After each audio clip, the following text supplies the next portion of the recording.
వేసవి సెలవులు, అంతులేని ఆటలు, మర్చిపోలేని జ్ఞాపకాలు. కానీ ఈ సందడి వెనుక మనం గమనించని ఒక నిశ్శబ్ద మృత్యువు పొంచి ఉంది. పిల్లలు మైదానంలో క్రికెట్ ఆడుతున్నప్పుడు బంతి పొరపాటున ఆ విద్యుత్ ట్రాన్స్ఫార్మర్ దగ్గర పడవచ్చు.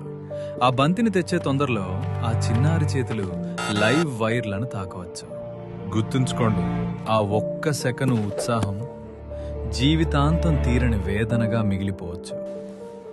ఇక డాబాలపైన గాలిపటాలు ఎగరేసేటప్పుడు దారం కరెంటు తీగలకు చిక్కుకోవచ్చు. ఆ గాలిపటాన్ని తీయడానికి పిల్లలు పొరపాటున ఇనుప చువ్వలను గాని తడి కర్రలను గాని వాడితే ఆ తీగల్లో ప్రవహించే వేల వోల్టుల విద్యుత్తు వారి ప్రాణాలను నిలువునా హరిస్తుంది. విద్యుత్తు ఎప్పుడు రెండో అవకాశం ఇవ్వదు.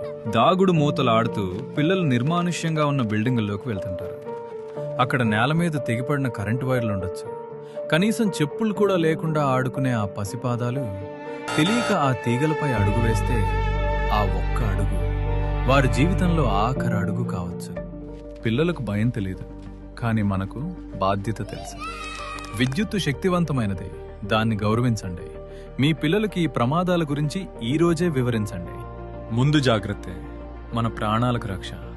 సురక్షితంగా ఉండండి, మీ కుటుంబాన్ని కాపాడుకోండి. ప్రజా ప్రయోజనార్థం ఏపీఎస్పీడీసీఎల్ వారిచే జారీ చేయబడింది.